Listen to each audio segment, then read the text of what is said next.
Ինչու է քաղաքական գործիչների և գործարարների անկեղծ բարևը հաճախ արթնացնում մեր ամենախորը էվոլյուցիոն վախերը։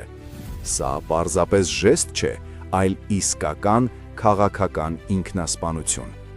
Երբ նախաձեռնողը աջ ձեռքով սեղմում է ձեր ձեռքը, իսկ ձախով ծածկում այն կամ բռնում ձեր դաստակը, արմունկն ու ուսը, նա կիրառում է մտերմության յուրօրինակ ջերմաչափ։ Որքան վերև է բարձրանում ձախ ձեռքը, այնքան ավելի ագրեսիվ է դառնում լիակատար վերահսկողություն հաստատելու փորձը։ Պատկերացրեք բանակցությունների սեղան, որտեղ գործընկերը երկու ձեռքով արգելափակում է ձեր շարժումը, կամ նախընտրական արշավ, որտեղ թեկնածուն ամուր բռնում է անծանոթ ընտրողի նախաբազուկը, խաղարկելով կեղծ ջերմություն։